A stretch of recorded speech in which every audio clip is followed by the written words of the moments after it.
All right, let's jump right into this explainer.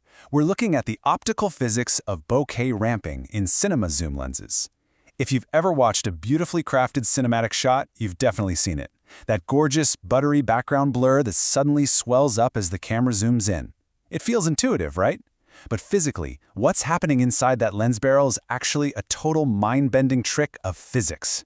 Here's the fascinating paradox. As you zoom from wide-angle to telephoto, those background bokeh circles expand drastically, overlapping and creating that dreamy look we all love. But here's the kicker. The physical metal iris blades inside a constant aperture lens stay exactly the same size. They literally do not move.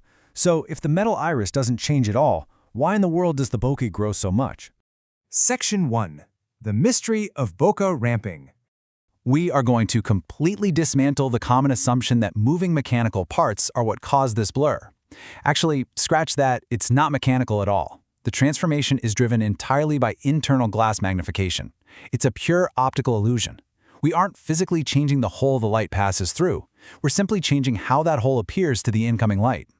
To truly grasp how this works, we have to define the entrance pupil, or as it's often called, the virtual iris. This is simply the optical image of the aperture hole as seen through the front of the lens. Forget the physical metal for a second. It's this virtual opening that's the absolute linchpin. It dictates exactly how the light behaves. Section 2. Inside the wide angle. Let's set our baseline at the wide end, say exactly 25 millimeters. Imagine looking straight into the barrel. In this wide-end configuration, the moving internal zoom glass elements sit way back from the front element.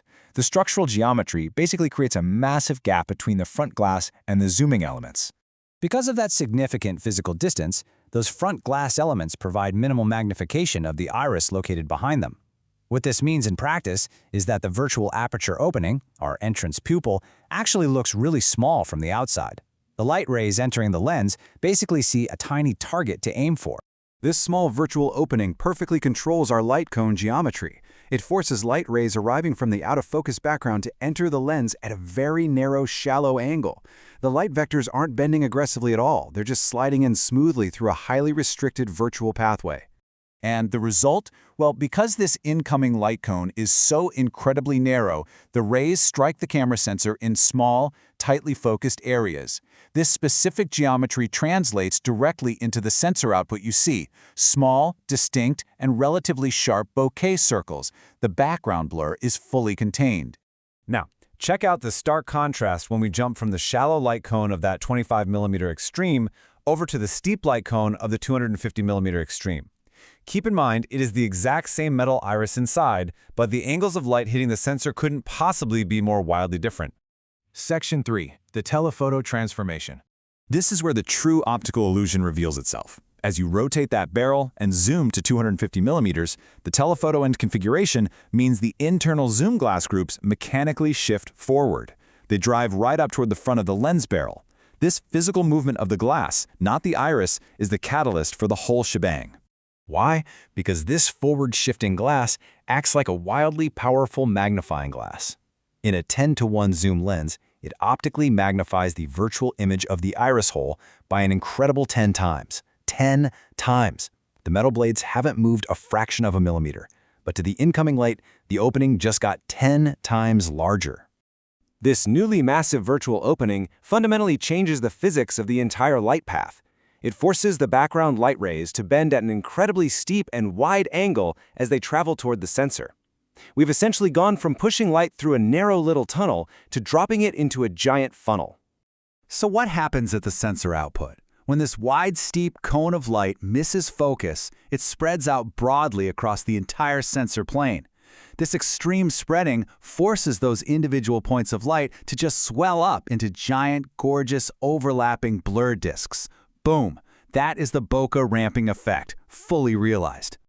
Section 4. The true physics of blur. Let's synthesize this journey of a light ray step by step. Step 1. The internal zoom glass mechanically shifts forward. Step 2. That shifting glass optically expands the virtual iris. Step 3. This massive virtual opening steepens the light cone angle. And finally, Step 4. Those steep angles cause the blur disks to swell dramatically on the sensor. To summarize it beautifully straight from our source, bokeh growth is caused by the virtual expansion of the entrance pupil and the resulting steepening of the background light cone vectors hitting the sensor.